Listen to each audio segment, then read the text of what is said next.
like I think it's so tied to youth, and so I love hearing those stories. Like Dan has told so many times over the years, and I'm sure that you got to hear that a lot, for sure. Well, it's going to be in my book, but one of my favorite interviews I've done, and it's a very close race because there's a lot of my. I mean, I've done some really outstanding interviews with some great people, but Harley Race's widow Yeah. was there with Iron Mike Yep. DiBiase when he died, Mm-hmm. and he died in the ring. Ted DiBiase's stepfather.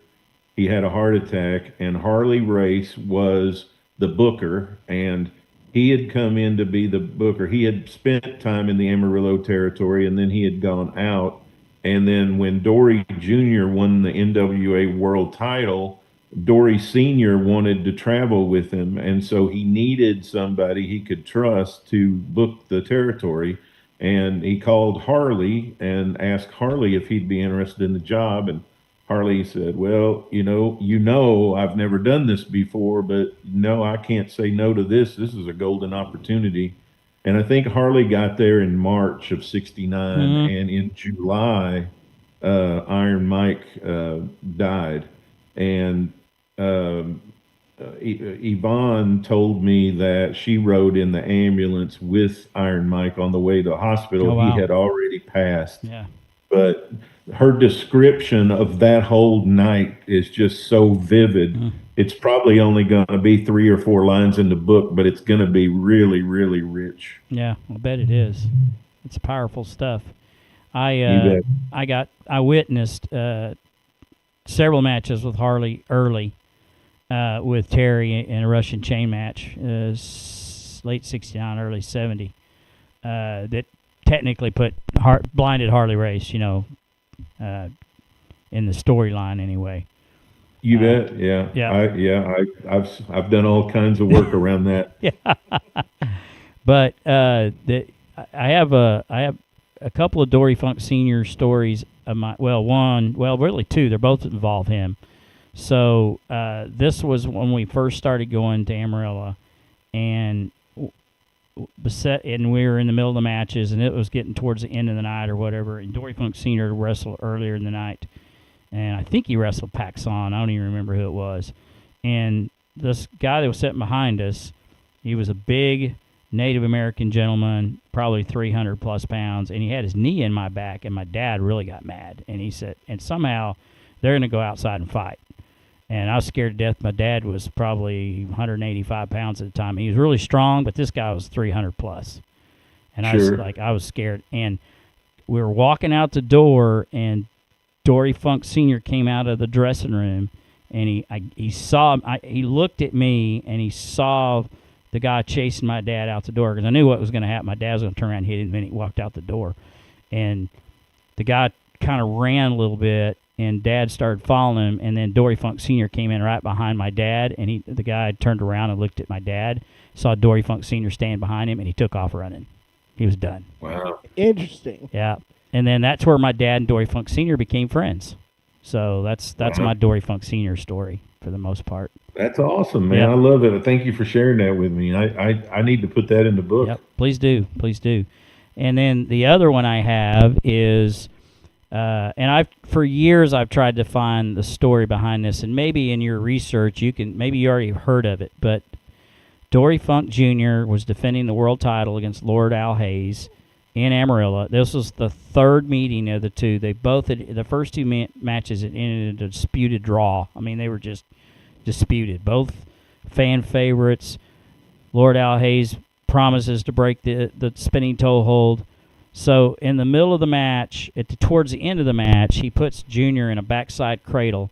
Junior's feet are hanging over the ropes. The referee, Ken Farber, counts to 3, rings the bell.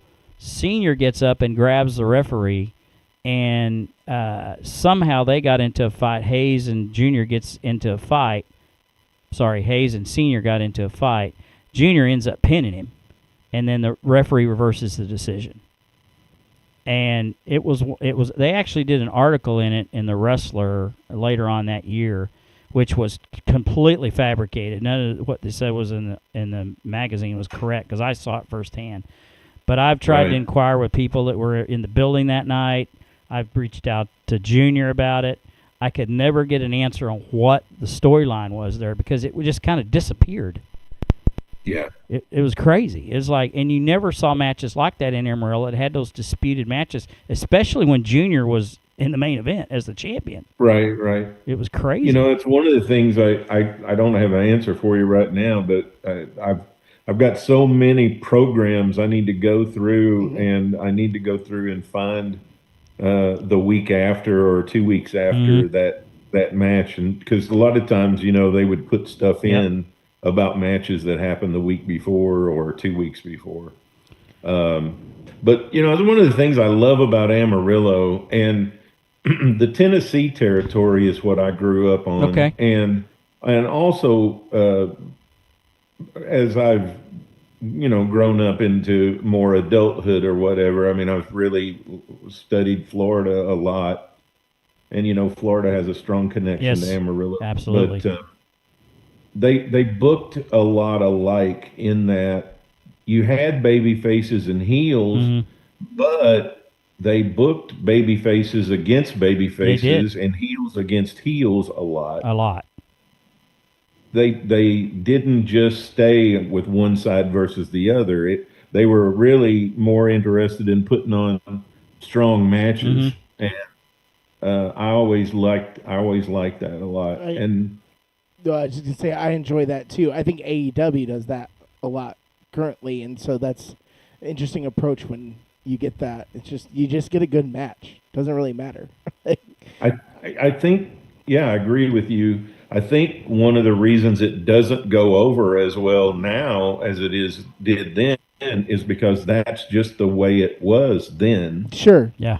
But as we got into the 80s and the 90s, we had such a strong delineation between baby faces and heels. Yeah. That now that somebody's tried to go back the other way, fans are like, what? That doesn't make any sense. A good guy and a good guy. Yeah, that is interesting because it definitely probably happened around, you know, when WWF is strengthened and Vince McMahon chose a lot of those character type wrestlers that, you know, they almost were, they were very clear delineation of who was bad and who was not. Like, that makes sense to me, for sure. I got to be pretty good friends with Jerry Jarrett, who booked in the Tennessee territory, and then later on, when he booked his own territory. But he always said personal issues draw money. Yeah. It wasn't as much about, didn't have to be so much about a baby face and a heel as long as there were issues. Yeah. And if there was an issue between two baby faces, that would draw just as well. Absolutely. Or if there were issues between two heels, that would draw just as well. But you had to have strong, you know, like in the match that Dan mentioned, you know, Dory and Al were both excellent wrestlers. I mean, Lord Alfred Hayes was a great worker. He was. And really strong shoot wrestler too. And, you know, people knew that. And so who's going to be the best became their personal issue, right? And, yes. And that can draw just as strongly as the good and evil. I have a question for when you're talking about booking for both of you, but we can answer this question. How did he's one of kind of the first ones that is in-ring performer and promoter as well. Like, I know there's probably some that came before him, but he's one of the most well-known. Who are you talking about? Dory Funk. Yeah, yes. Yeah. So I was curious, like, how did he work that balance? Do you guys have a sense of that at all, and that he kind of laid the groundwork for that? Yeah, I can tell you. Yeah. I can tell you the whole story. Sure. And this was the case in other places too. It was the case in Georgia. It was the case in Tennessee, and some other places where you had strong athletic commissions. And in Amarillo and in the state of Texas, you had something called the Texas Wrestling Commission. Yep.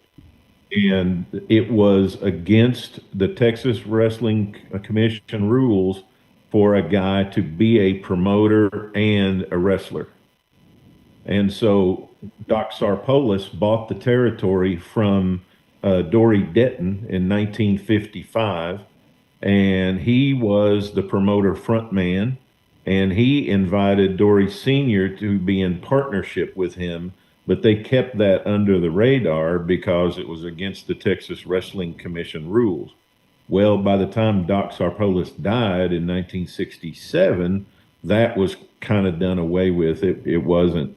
It either wasn't a rule or they didn't enforce it. And Dory and he made Dory Jr. his partner actually when Doc passed away. But that was the case in Tennessee too. With people are always asked, how come Roy Welch had that doofus? Nick Goulas, how did he, well, Nick was the promoter frontman and Roy wrestled all the way up to the 1962 or 63. And so he wrestled, he was out front and no one really knew he was the owner.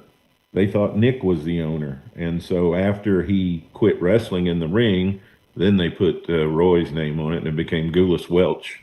But same thing with Dory Sr. Yeah, we're talking to Tony Richards here, wrestling historian, and he's got quite a bit of information wrestling across the country. We're kind of focused on the West Texas or Amarillo territory back in the 60s and 70s. But one of the things that's curious to me is that Senior, we never knew, and I don't think anybody in Amarillo, except those close to the family, knew that he was the booker or the owner. Oh, I mean, interesting. He had a promoter, which was Jerry Kozak, and he was the guy out front, and you didn't have any idea that Senior owned it at all. I didn't know that until like 30 years ago. Yeah, that's really interesting. He became a partner in the 50s, like I said, and he didn't, and a lot of people get this wrong. He didn't start booking the territory until 67. Correct. Doc Sarpolis booked the territory from 1955 all the way to 1967. And of course he got ideas from Dory Sr. and he got ideas from all the wrestlers. A good booker gets input from the guys, but Doc booked it. And then when Doc Sarpolis passed away in 1967, Dory Sr.'s brother came in to work in the office and do some promotion, Herman Gus Funk. Yep. And Herman was a member of the Hammond, Indiana police force, where Dory and Herman's father was the police chief for many years. And then Herman took over for him, and then he retired. And when Doc Sarpolis died of a heart attack, and Dory had 100% ownership, he called Herman and asked him to come down and help out. Yep. I have another question as far as like the promoting side as well. That Amarillo, Texas territory becomes really just a stronghold. And AWA, Mid-South, they're kind of expanding. Do you have a sense, and Dan, you could help too, is like, why were they so cool with just staying in Texas and New Mexico? Like, was there any sense that they wanted to expand, or were they just cool with staying in Texas? Tony, you can comment on this. I'll just tell you that back then you needed TV. Sure. So you only had what you had in a market. So they had control of the market in the Texas area. The whole key back then was to put butts in the seats. So if you weren't filling out arenas, you weren't getting paid. And the only way they could get the matches promoted was to do a television show that they bicycled the TV show to different areas. So it would kind of move around to Abilene, to Lubbock, to El Paso, I can't even think of all the towns right now. Corpus Christi, all those. They went into Colorado. They went to New Mexico, but those all footballed around to those different territories. They couldn't expand it, I don't think, because you didn't have the TV exposure. Interesting. The only time that started happening is when Georgia started going cable, and started pushing out through the whole country. Now you got a chance for expansion. And of course, we know what Vince McMahon did. Sure. Tony, sure. you want to add to that? Yeah, well, there was only one superstation in Texas there, that was on the satellite, and that was KVTV in Channel 11 in Fort Worth, and Fritz had that. Yep. So the Fritz office in Dallas had that station in Fort Worth, and then NWA Hollywood, which was the Los Angeles booking office, had KTLA, which was a superstation. And then there was Atlanta, and then there was Chicago, which really didn't run wrestling. Yeah. So those were the only 3 or 4 superstations there were. And I also think that by the time the late 70s kind of came around, Dory Jr. and Terry were more interested in traveling. Yeah. They had been booking Japan for almost 6 or 7 years. Since 72. They were making really good money booking Americans into Giant Baba's territory. They were getting booking offers themselves. Dory went and booked Charlotte for the Crockett's. He also went and booked Florida for Eddie Graham. Perry was doing really well, just going out and wrestling in all the territories on top. After he won the title, he won the title from Jack Briscoe and held it for about 14 months. And I think after that, I mean, Terry was kind of made after he went around with the title for several months. He was kind of made in all the territories. So he was getting offers to be booked up pretty strongly. And he also was in Hollywood a little bit too. Don't forget that. What's that? He also was trying to make movies at the same time. Yeah. He once he lost the title, was worried about. He had 2 daughters and a wife, and he was very worried and concerned about them being taken care of. And so, the whole reason he went into acting was to get a SAG membership, so he could be on their health insurance plan. Interesting. Yep. And so he was getting offers around, and he tells the story about going to Albuquerque one Sunday. They had a live TV show in Albuquerque at 10 a.m. on Sunday morning, and then they had a card that night at the Civic Center.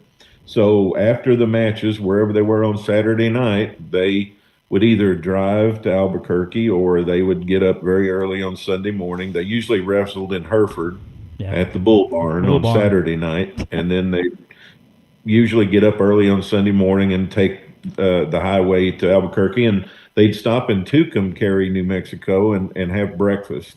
And Tommy Rich was in the territory that time. And Terry said they got out of the car, and all these young girls went running toward him, and they ran past him right to Tommy Rich, and he thought, well, this territory's about dead, because Tommy was on Superstation Atlanta. And I just think they saw it coming. Yeah. Most of the time too, back in those days, the NWA was still pretty strong up to the late 70s, and guys just didn't expand into other territories back then. Well, they had a cooperative agreement, basically. Yeah, they just didn't do it. I mean, the guy who was best equipped to do it was Jim Barnett, but he only went into areas that didn't have an office. Is there anybody that might surprise us, or that we don't know, that Dory Funk Sr., in your research that you've kind of done over the years, that he has influenced in the ring or promoting wise, or just is there anybody that might surprise us that he's influenced? Well, gosh, I don't know who all you've heard, but I mean, it's a list of who's who. Yeah, I mean, a lot. I'm going to have a whole chapter in my book on that subject, but Rod Fenton, who ended up going to be a major booker and promoter in Arizona, wrestled in West Texas in the 40s and the 50s, and had a connection with him. He also opened up a big booking office in Oregon and booked a lot of the Pacific Northwest for a while before Don Owen. Roy Shire came in and did a program with Dory Sr. when he was uh, getting started. He was Professor Roy Shire. That nickname stayed with him for his whole career. And he opened up a booking office in San Francisco and ran the Cow Palace right up until 1980 almost. Of course, Rip Rogers, who was Eddie Graham, was Dory Sr.'s NWA World Tag Team Championship partner in West Texas, and learned a lot from Doc Sarpolis and from Dory Funk, and basically modeled Florida after him. I mean, Oh, wow. almost everybody you can think of has some kind of connection or root. I mean, if you go way back, and I talked about this with Briscoe and Bradshaw, and a lot of people didn't know this, but Roy Welch, who basically most people call the grandfather of Southern wrestling, he started out in West Texas. He was trained by the original Dutch Mantel. Yeah.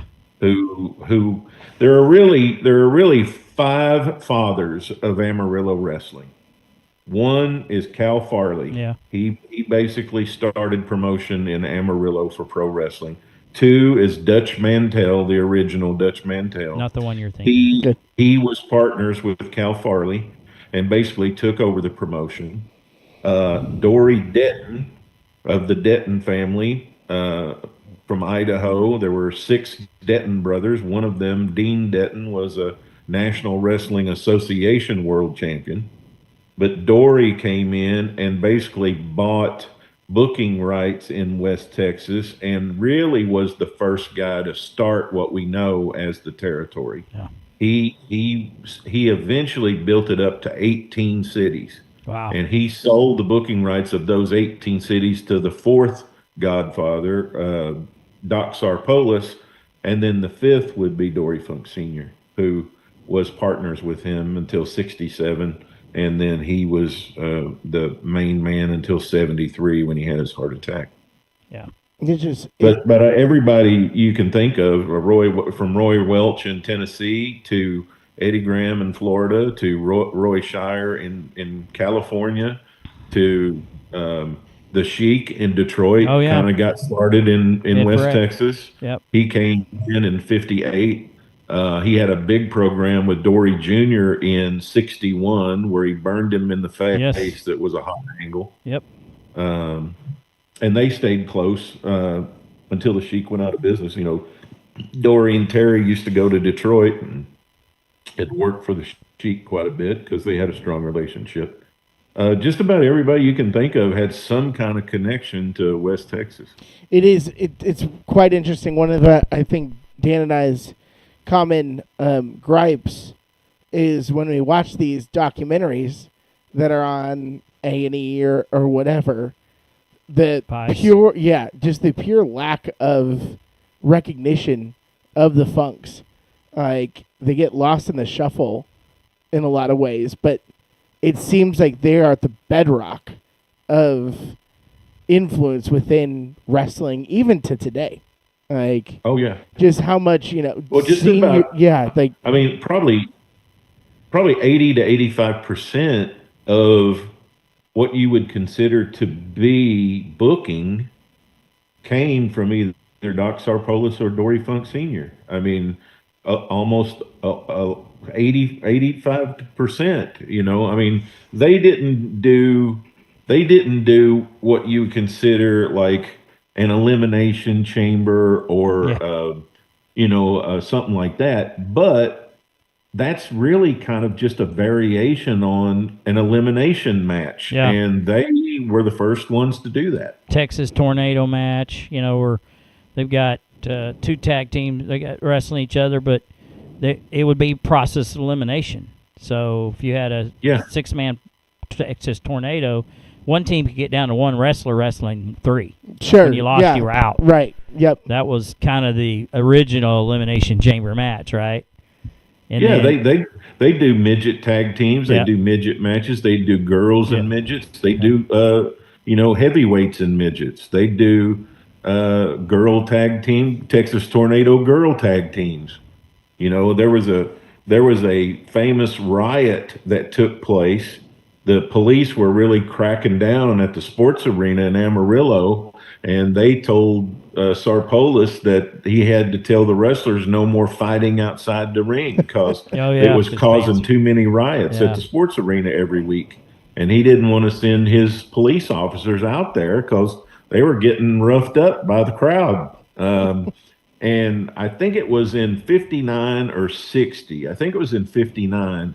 But Lorraine Johnson, who is Baby Doll's mother, and Penny Banner were a famous tag team, and they were the NWA World Tag Team Women's Champions, and they had a match with Ann Casey, and I forget the other lady's name right now off the top of my head. But anyway, they went outside the ring and they were having a Pier 6 brawl, as Gordon Soley would say, and the riot broke out. And I've got a picture hanging on my office wall I have to show you guys sometime of all four of those ladies in jail in Amarillo. That's funny. They arrested the four women and took them to jail and kept them in jail overnight. For fighting outside the ring. For starting a riot was what they got put in jail. Inciting a oh my gosh. Yeah. Yep. That's really ahead of time, though, as far as women in the ring and all that. Like that's. But it goes back to what you were saying. It's like it's very difficult to watch anything today and not trace it back or find a connection back there. Yeah. You know, that was one of Sam Muchnick's rules in St. Louis, is you didn't fight on outside of the ring. Interesting. Yeah. In fact, Terry got in a little bit of trouble with Sam Muchnick by doing that. That's so funny because that's so part of wrestling today. Like I got to go a couple years ago, front row, and Shinsuke Nakamura is in the crowd with me. There's me on TV. Like that's so much of the thing. Like that's so funny to me. That was it has a lot to do with the culture of the area too. Sure. Because St. Louis, I mean, it's a good, wholesome. I mean, you might argue that if you were there today, but it's a good, wholesome Midwestern, hardworking town, Mm-hmm. And Sam had an excellent reputation. He was a well-respected sports writer who turned promoter. He did not outdo Sarpolis and Funk as far as charity and being good to the community. They both did about the same on that. You'd give both of them an A+. But Sam never wanted the reputation of the kind of wild brawls and fights that Sarpolis and Funk kind of wanted to have. Yeah. Because let's face it, and I go into this in my book, I go back into the 1800s where West Texas is first settled. I mean, it's pretty much settled by railroad workers and cowboys. And all they really want to do when they're not working is drink, dance, and fight. Yeah, that's true. Yeah. Becomes kind of the culture of West Texas. And, I go into also that house parties were very, very big because transportation between those West Texas towns was very difficult. So people didn't go from town to town much. They went from house to house and had house parties. And Dory Funk had a house party when he died. Yes, he did. He was famous among the boys and the girls, workers, for his house party. Yes. Everybody had a heart going attack out to after wrestling. After having a wrestling demonstration with Les Thornton, correct? Yeah, that's right. Everybody loved going to the Flying Mare Ranch. Yeah. Harley Race's widow, Yvonne Race, told me, she said, one of my favorite things about living in Amarillo was when we'd go out to one of Dory's parties. That is so fascinating. Yeah. And especially like you going back tracing kind of the culture too, all the way back to the 1830s, like West Texas. They're 19. Or did you say? I think you said 1830s, but anyway. Yeah, 1830s. You did say 1830s. Yeah. Like that's There Will Be Blood type situation back there. Anyway. All right, couple of questions for you before we. Yeah, go ahead. So, your thoughts on Dusty Rhodes? When I was kind of a smart fan in the mid 80s, he was my favorite wrestler. We're not friends anymore. See, we have this back and forth thing where I love Dusty, I love Cody, and so that's interesting. But I'm sorry, I didn't mean to interrupt. That's okay. I grew up in Western Kentucky, and so Dan is maybe 2 or 3 years younger than I am. But in 1986, I was 23 years old, and Crockett was doing their first Great American Bash tour, and I went to like 6 of them. Oh wow! And because I was smart, but I wasn't. I still just loved what Dusty was doing at Crockett, and I started trading tapes around 82 maybe or 83, and I used to get the Florida stuff with him and Kevin Sullivan, and I just was hooked, man. I just loved it. It's kind of interesting, and I've got a couple of interesting Dusty stories in the book that I kind of got from Terry, but he's an interesting character and sometimes pretty polarizing, like you two guys. I don't know about that. Has Keenan told you the story yet to where he almost hit Harley Race in the back of the head on the way home after a match? No, I don't think he has. He needs to tell you that story. He was so because he I guess he attacked either Terry or Junior, one of them, and it just beat him up bad. And Keenan's mom was taking Harley, I think, back to their house to stay the night. And this is when he was the world champion, I believe. And Keenan was in the back seat, and he came within about a second of knocking Harley in the back of the head with a baseball bat or something. Oh boy! You got to hear that story. I want to hear it. I love that. I'm supposed to interview Keenan and his mom. So yeah. Oh, he's got some good stories. He's great to listen to. Yeah, he had more behind the scenes stuff than I did. I mean, we hung out there a lot, but he worked. His mom worked for him. I think his dad did too, if I remember. Yeah, his right. mom used to book all their Southwest airline flights. Yep. So he's got a lot of stories. Mine was at the matches, after the matches. We went and had dinner with Senior and Terry one night, it was kind of breakfast at the Howard Johnson's in Amarillo. That was like just the coolest thing I ever experienced. But I mean, I've seen lots of film on Dusty and Murdoch when they were the Texas Outlaws, and man, they could work. They could. I mean, they could. They were a great team. I got a chance to meet Murdoch. I was visiting West Texas State, which Dick always proclaimed he was an alumni there, which he never even went to school there. But right. He was at the football practice. I was actually there with visiting a friend the night he wrestled Harley Race for the world title. But he came by the practice to meet the boys and whatever, and got a chance to meet Dick. He's definitely a character, for sure.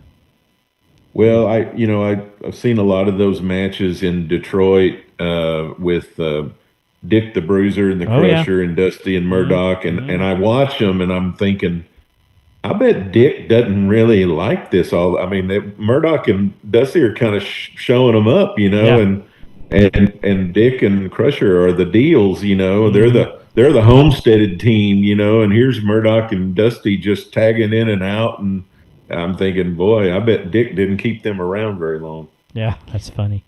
Tony, I have one more question for you on my end. Okay. If you are watching in let's say the past 20 years, as far as modern wrestling goes, who do you think matches that old school Amarillo style the best? Is there anybody that kind of jumps out to you in the past 20 years or so? Oh, gosh, in 20 years, I probably could come up with a couple more, but the one that jumps out really right now is Gunther. Oh, okay. Interesting. Yes. Interesting. I mean, he kind of work shoots. That's my guy. Yeah, I love Gunther. He's awesome. And I think he could have worked in West Texas, man. I mean, him and Sheamus and him and Drew McIntyre are a couple of my favorite matches ever. I think they probably could have another program and it would be awesome, Interesting. But I don't know who I'd put him with. It's like almost everybody I'd put him with on the heel side. Him and Kevin Owens, or him and Drew, but he's kind of that kind of worker. I think. Outside of him, I don't know. I'd have to think about it. Nobody really jumps out like that. Anybody remind you of Terry Funk today? No. There's one that reminds me. John Moxley. Yeah, I could see that, I suppose. I think sometimes John does stuff where Terry always did something, it meant something. Mm-hmm. I think John sometimes does stuff, and I don't know exactly why he did it. It's extreme. Yeah. There's a couple times where it's like he does violence for violence sake. Terry was telling a story. Yeah. And but John's favorite wrestler is Dusty.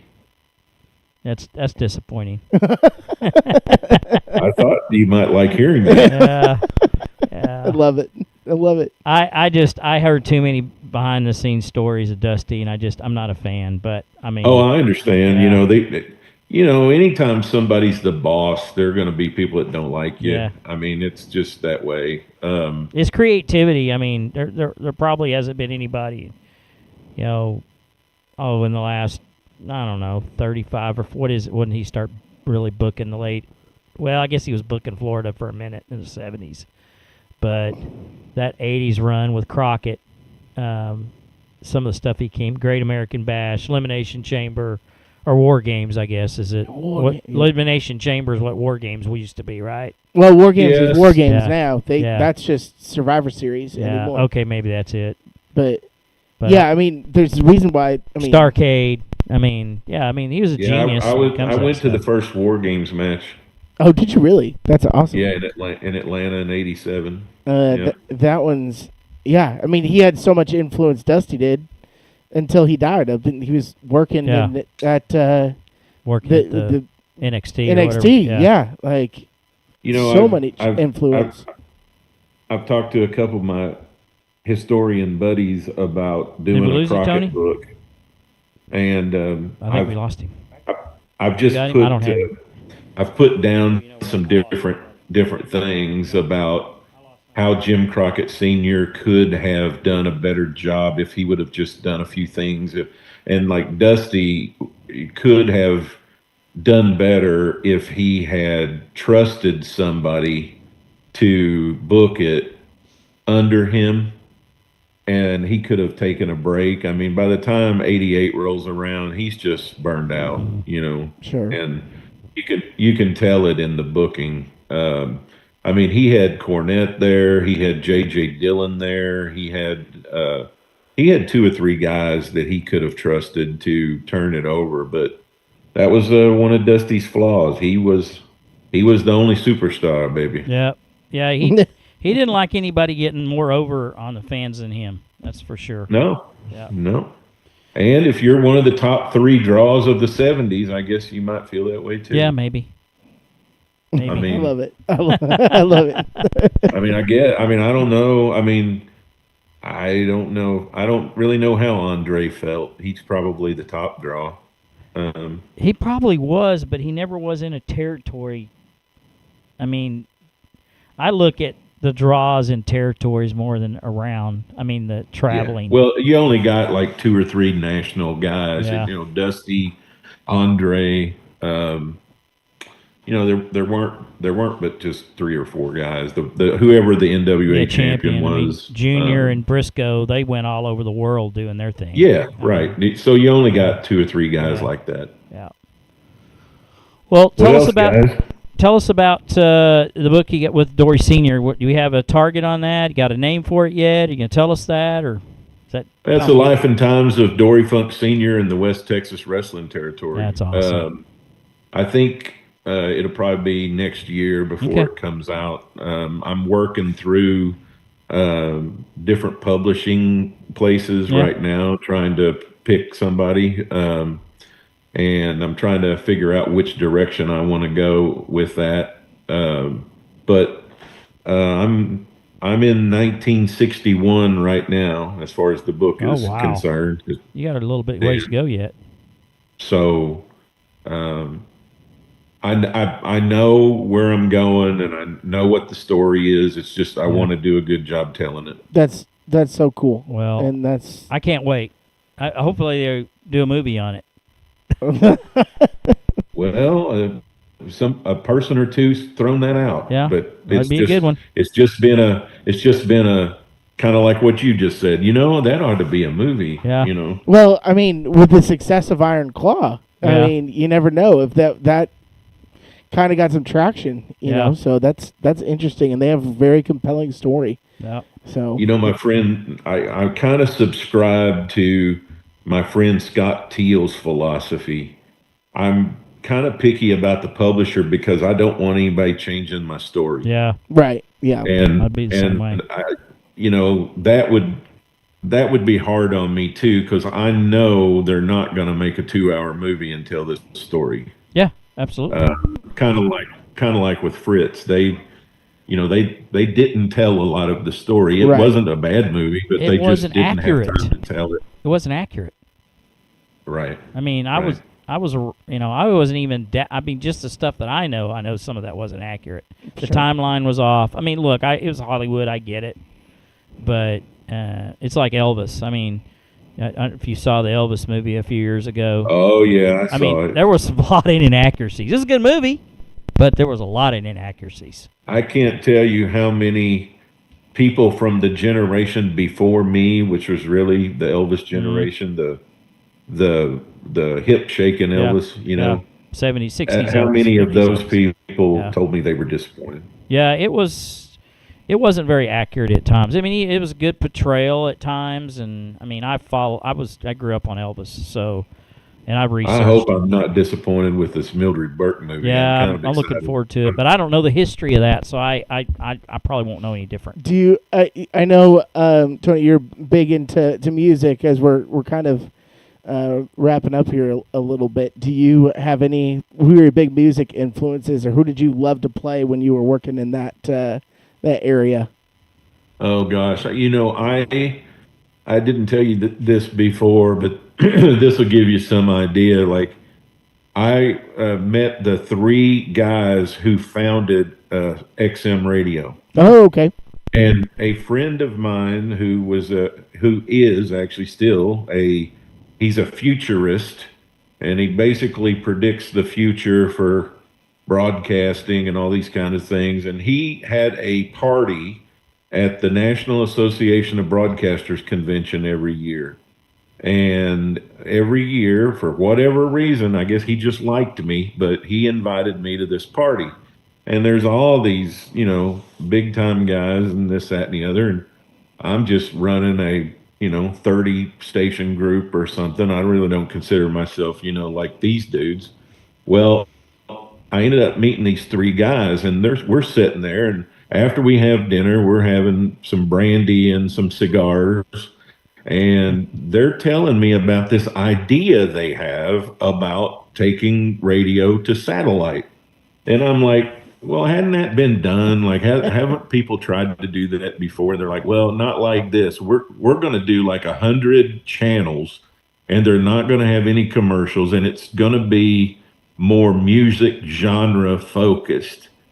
Well, we had about an hour and a half conversation sitting there and smoked our cigars or whatever. And about a month later, one of them contacts me and asks me if I'm interested in coming with them to program about 7 of those channels. And so they wanted me to program the country channel, the top 40 channel, the classic rock channel, the jazz channel, and something else. And so in the course of that hour and a half conversation, they picked up on the fact that my music spectrum is fairly broad and somewhat eclectic. So it just kind of depends. I love classic jazz.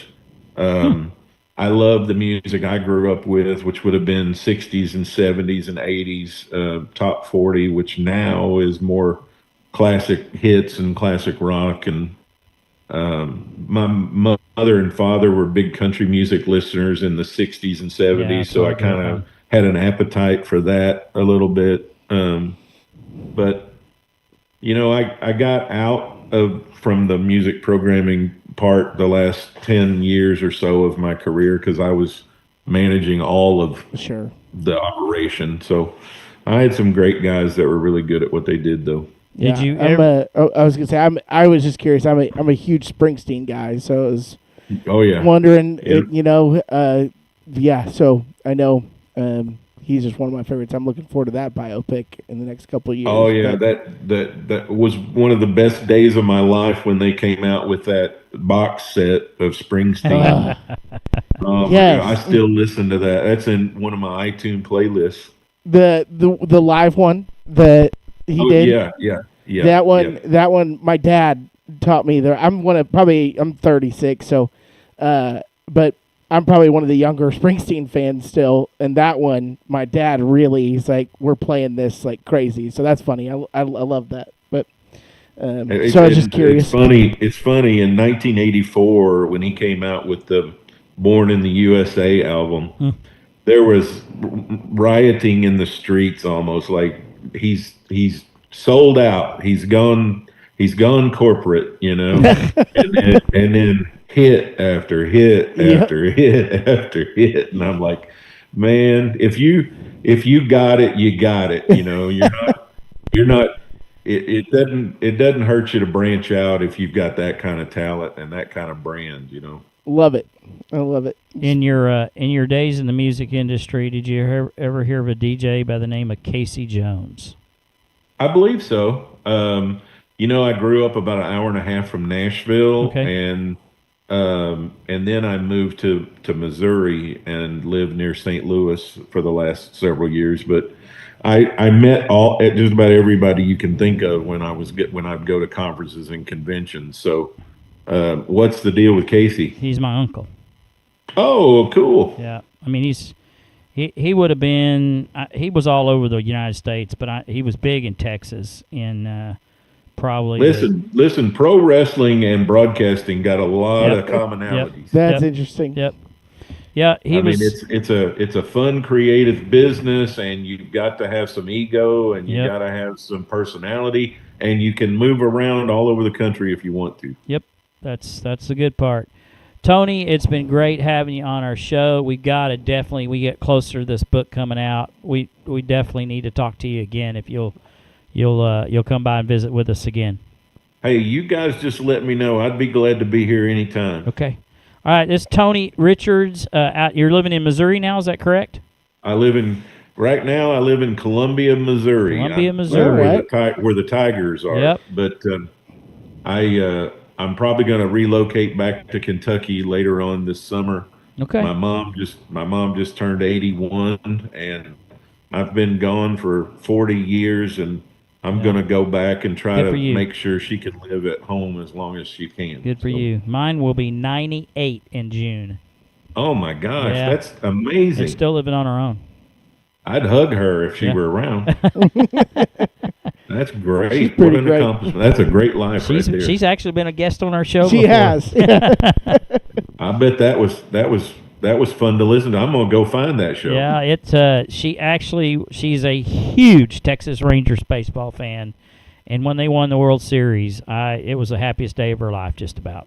And we had her on when they won. You guys want to have me back and go through a little bit of the history of Amarillo or any other territory? Okay. You just let me know. Yeah, we can do that. Love that. We could maybe make that a monthly segment or something. I'd love to talk about Florida because it had so much influence with the Funks there, and Atlanta, and even you had posted, I think, or you're posting this week on Leroy McGurk's territory. Kyle, I don't know if you know this or not. That's what it morphed into Bill Watts UWF. Oh wow, okay. So that's my very first wrestling match was in Amarillo, Texas. Danny Hodge versus Sputnik Monroe. Yeah, the West Texas office. When Doc bought West Texas office from Dory Denton, Wichita Falls, Texas, was part of the territory, and so was Lawton, Oklahoma. Yep. And Doc and Dory did everything they possibly could to try to get wrestling over in Wichita Falls. They sent Eddie Rip Rogers over there and put him in a program. And I can't remember who his opponent was right now, but it was a hot program. And it was where the very first Lights Out match took place. Oh, yeah. In Wichita Falls. And they couldn't get it going. And so they Leroy ended up taking it over. And same way with Lawton, Oklahoma, they couldn't get that going either. And you know what? In 1974, Eddie Graham and Bill Watts booked like 78 Lights Out matches. It was hot in Florida, hot. And Eddie was in the very first one in Wichita Falls, Texas. I'll be. Well, Tony, it was a pleasure, man. We'll have you on again, and good luck with that book. And if you need any more information, I've got a few other stories on the Funks as well. So just reach out if you need to. Appreciate it. All right, my friends, let's do this again. Yep, I will do. Tony Richards out of Missouri, wrestling historian. Thanks for joining us, Tony. Have a good night. You bet, fellas. Good night. All right. Great show. So we kind of ran a little over. I've got just a real quick devotion, and then we'll just call it a night. This actually Friday will be the anniversary of my best friend passing away. It'll be 14 years tomorrow, Friday. Okay. And usually every year we do a program honoring him. We probably won't make that this year just because we got a lot going on. Maybe we'll do it on his birthday in August. But every year I give out an annual award to tell people about my friend Shelby Jones, who was just an influence in my life, but so many others. And we give out a memorial award every year for the Mentor of the Year because he mentored so many different people. And on that plaque, there is scripture that's from Romans 12:8, and I actually told this in our Sunday school class on last Sunday, about Shelby, and kind of told the story. And I always make a point every year to share his story with somebody on his birthday, because honor him on his passing, on the anniversary of his passing. Romans 12:8, and this is what it says. Well, I'll say that. Hold on a second. Why do I not have this? Oh, I'll tell you why I don't have it. Because I don't have it. There we go. That's why I don't have it. Wow. Why am I... Give me 1 minute here. Come on, Bible app. It's not pulling up. Maybe I can pick it up quick. Okay, here it is. If your gift is to encourage, then give encouragement. If it is giving, then give generously. If it is to lead, do it diligently. If it is to show mercy, do it cheerfully. That was Shelby Jones. Every bit of it. So, with that thought in mind, I guess our show is end and done tonight. Any closing comments? No, that was just an excellent show. We could have talked forever. So we could have. Yep. Hope I asked the right questions to Tony. I had a few of my own that I was just curious about over the talking, and it was a great time. So, but you can catch us next week. We will be back. We do have another special guest coming back to talk about the Nationals, right? Yeah, weightlifting. We hope to have a guest with us that's promoting the high school nationals next Wednesday night at 8 o'clock. At least I have it scheduled. We'll see whether or not we're able to. He's got a big meet coming up. He's got like almost 1,000 kids coming in on this event in Wisconsin. So hopefully he's going to have time to talk to us. Otherwise, it's been real. It's been fun. I'm Coach, and I'm with Casey, and we are Faithletic The Podcast. Have a good night. Thanks for joining us.